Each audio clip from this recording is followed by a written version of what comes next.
Hello guys, എല്ലാവർക്കും നമസ്കാരം. പാരീസിലെ വീടിൻ്റെ അടുത്തുള്ള ചെറിയൊരു സുന്ദരമായിട്ടുള്ളൊരു പാർക്കിൽ വന്നിരിക്കുകയാണ്.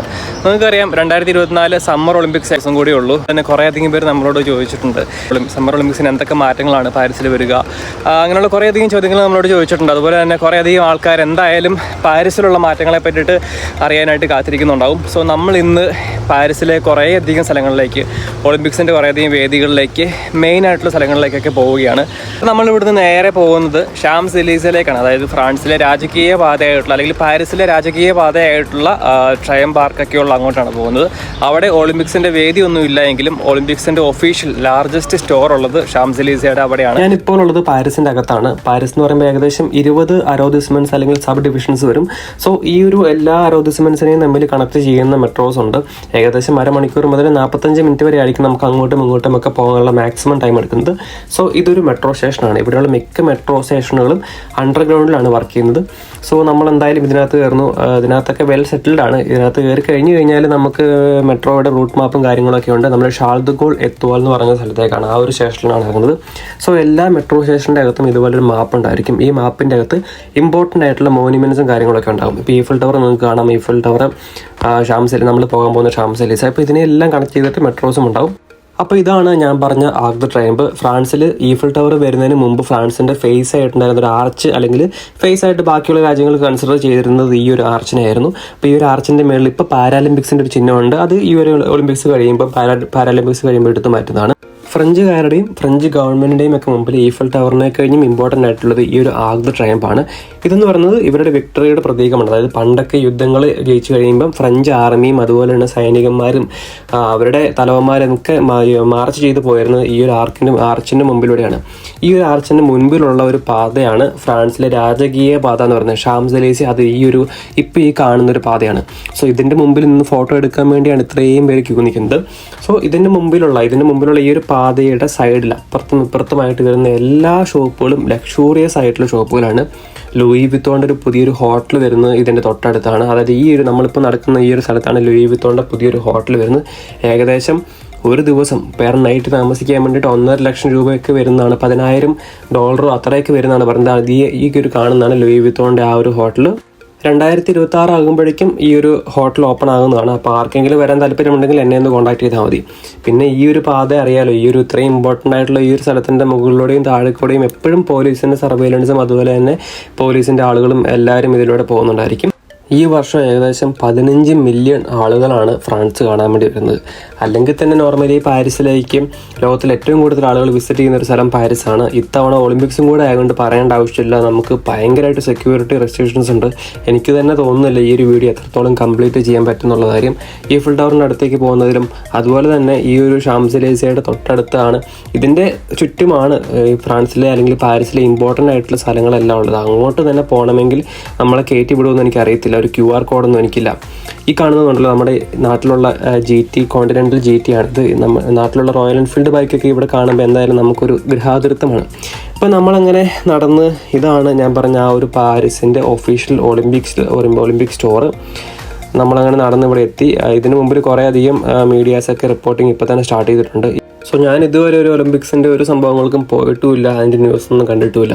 അപ്പോൾ എന്തായാലും എങ്ങനെയാണ് ഒരു ഒഫീഷ്യൽ ഒളിമ്പിക് സ്റ്റോർ എങ്ങനെയാണെന്ന് നമുക്ക് കയറി കണ്ടു നോക്കാം. ആദ്യം കാണുന്നതെല്ലാം ഫ്രാൻസിൻ്റെ ജേഴ്സിയാണ്. പിന്നെ കാണുന്നതെല്ലാം പാരീസ് ഒളിമ്പിക്സിൻ്റെ ക്യാപ്പുകളും ടീഷർട്ടുകളും ഒക്കെയാണ്. ഭയങ്കര ഓവർ പ്രൈസ്ഡ് ആണെന്ന് എനിക്ക് തോന്നുന്നു. പിന്നെ അത് കുഴപ്പമില്ല, അത് ഇത്രയും ചിലവിട്ട് നടത്തുന്ന ഒരു ഇവൻ്റ് ആണ്. സോ അത് അവർക്ക് മീറ്റ് ചെയ്യാൻ വേണ്ടി ഇതുപോലുള്ള സംഭവങ്ങളൊക്കെ തന്നെ വേണ്ടി വരും. ഇപ്പോൾ ഈ കാണുന്നതാണ് ഫ്രിഡ്ജിയൻ ക്യാപ്പ്. ഇത്തവണത്തെ ഒളിമ്പിക്സിൻ്റെ ചിഹ്നം ഈ ഒരു ഫ്രിഡ്ജിയൻ ക്യാപ്പാണ്. നിങ്ങൾ ഈ ക്യാപ്പ് ശ്രദ്ധിച്ചാൽ മനസ്സിലാവും, ഇത് രണ്ട് ഡിഫറെൻ്റ് ആണ്. ഒന്നിൻ്റെ കാല് നോർമൽ കാലാണെങ്കിൽ ഒന്നിൻ്റെ പാരാലിമ്പിക്കിന് വേണ്ടിയുള്ളതാണ് ഒരു ഫ്രിഡ്ജിയൻ ക്യാപ്പ്.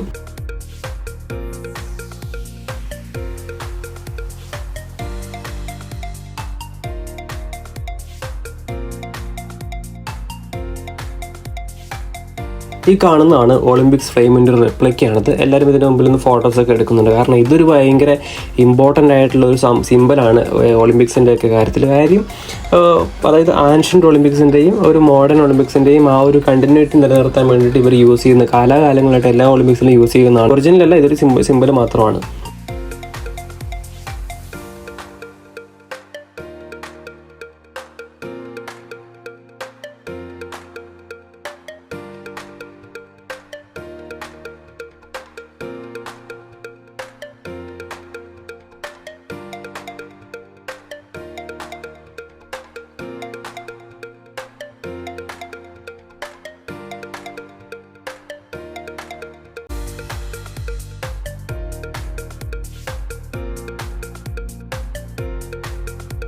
അപ്പോൾ ഞാനങ്ങനെ ആ ഒരു ഒഫീഷ്യൽ ഒളിമ്പിക്സ് ടൂറിൽ നിന്ന് പുറത്തിറങ്ങി ഇപ്പം ഞാൻ ഇരിക്കുന്നത് ഒരു ചെറിയൊരു പാർക്കിലാണ്. ഈ പാർക്കിൻ്റെ അപ്പുറത്തും, അതായത് ഈ പാർക്കിൻ്റെ മുമ്പിലുള്ള റോഡിൻ്റെ അപ്പുറത്തും ഇപ്പുറത്തുമുള്ളത് 2 പാലസുകളാണ്.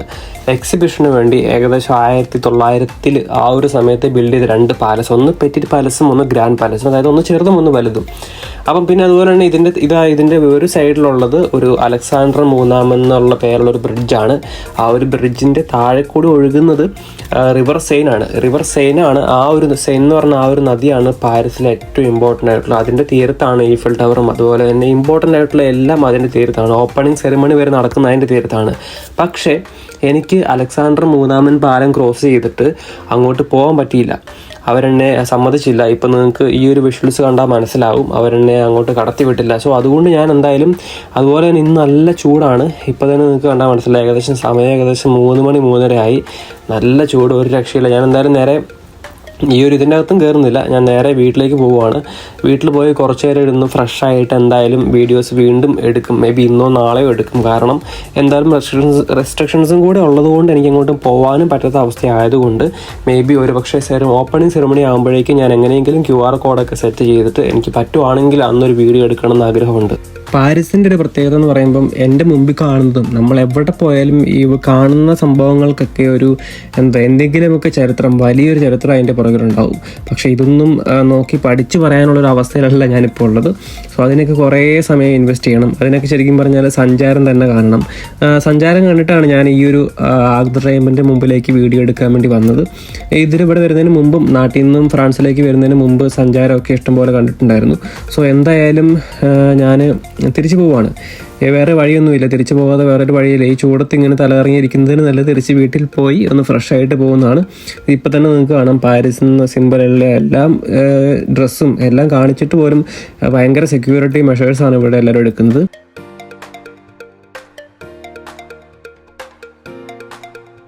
സോ നമ്മളങ്ങനെ ഒളിമ്പിക്സ് വില്ലേജ് കാണാൻ വന്നതാണ്. പക്ഷേ കാണാൻ പറ്റിയിട്ടില്ല. കാരണം അവിടെയും കയറണമെങ്കിൽ QR കോഡും അതുപോലെ തന്നെ ഒന്നെങ്കിൽ ടെക്നീഷ്യൻ സ്റ്റാഫ് ആയിരിക്കണം, വോളണ്ടിയർ ആയിരിക്കണം. സോ ലിറ്ററലി പറയുകയാണെങ്കിൽ എല്ലായിടത്തും ബ്ലോക്ക്ഡ് ആണ്. ഞാനിപ്പോൾ ഉള്ളതൊരു പുതിയൊരു മെട്രോ സ്റ്റേഷനിലാണ്. ഇത് M14ൻ്റെ ലാസ്റ്റ് സ്റ്റോപ്പാണ്. സോ ഇവിടെയാണ് ഒളിമ്പിക്സ് വില്ലേജ് വരുന്നത്. എല്ലാ രാജ്യത്തു നിന്നുമുള്ള 20,000 ഒളിമ്പിക്സ് അത്ലറ്റ്സ് വരുന്ന അവിടെയാണ്. സോ ഒരു ദിവസം തന്നെ ഏകദേശം 60,000 മീൽസ് അവർക്ക് പ്രൊവൈഡ് ചെയ്യണം. സോ നമ്മൾ എന്തായാലും ഇവിടെ നിന്ന് നേരെ പോവുകയാണ്. ഇതൊരു നല്ല അടിപൊളി മെട്രോ സ്റ്റേഷനാണ്. എന്തായാലും പാരീസിലെ ഇനി പകുതി കാഴ്ചകളും ഇതുപോലെ തന്നെ ബ്ലോക്ക്ഡോ അല്ലെങ്കിൽ നമുക്ക് റെസ്ട്രിക്റ്റഡോ ആയിരിക്കും. സോ എന്തായാലും ഇതൊക്കെയാണ് ഇപ്പം നിലവിലെ പാരീസിലത്തെ അവസ്ഥ. നല്ല സുഖമുണ്ട് ഇപ്പോൾ ഇവിടെ ഇരിക്കാൻ വേണ്ടിയിട്ട്. കാര്യം വേറെ ഒന്നുമല്ല, പുറത്ത് നല്ല ചൂടാണ്, 30 ഡിഗ്രി ചൂടാണ്. ഇന്നലെയാണേലും ഈ ഒരു വീഡിയോ എടുക്കുന്നത് ഒരു ദിവസം കഴിഞ്ഞാണ് ഇതിൻ്റെ കണ്ടിന്യൂഷൻ എടുക്കുന്നത്. സോ ഞാൻ ഇന്നലെ ആ ഒരു വീഡിയോ എടുത്ത് കംപ്ലീറ്റ് ചെയ്യാതെയാണ് വീട്ടിലേക്ക് പോയത്. നല്ല ചൂടും ടയർഡും ആയിരുന്നു. സോ ഇത് സെക്കൻഡ് ഡേ ആണ് നമ്മൾ വീഡിയോ എടുക്കുന്നത്. ഈ പാരീസിലെ മെയിൻ സ്ഥലങ്ങളെല്ലായിടത്തും സ്റ്റേഡിയംസ് ഉണ്ട്. അതുകൊണ്ട് തന്നെ എല്ലായിടത്തും റെസ്ട്രിക്ഷൻസും കാര്യങ്ങളും ഉണ്ട്. സോ നമ്മൾ ഇനി എന്തായാലും തിരിച്ച് പാരീസിൻ്റെ കാഴ്ചകളിലേക്ക് പോകാൻ ചാൻസ് കുറവാണ്. അടുത്ത മെട്രോയ്ക്ക് വേണ്ടി വെയിറ്റ് ചെയ്യുവാണ്. പാരീസിൻ്റെ അകത്തേക്ക് അല്ലെങ്കിൽ ഇമ്പോർട്ടൻ്റ് ആയിട്ട് ഓപ്പണിംഗ് സെറിമണീസും ഇവൻറ്റ്സും നടക്കുന്നതിൻ്റെ അടുത്തേക്ക് വേണമെങ്കിൽ നമുക്ക് QR കോഡ് വേണം. എന്തായാലും 26-ാം തീയതി, അതായത് നാളെ ഓപ്പണിംഗ് സെറിമണിക്ക് മുമ്പ് എനിക്ക് QR കോഡ് കിട്ടുമെന്ന് എനിക്ക് ഉറപ്പാണ്. സോ എന്തായാലും ഈ ഒരു വീഡിയോ നമ്മൾ അങ്ങനെയാണെങ്കിൽ വീഡിയോസ് എടുക്കാൻ പറ്റുകയാണെങ്കിൽ കണ്ടിന്യൂ ചെയ്യുന്നതായിരിക്കും.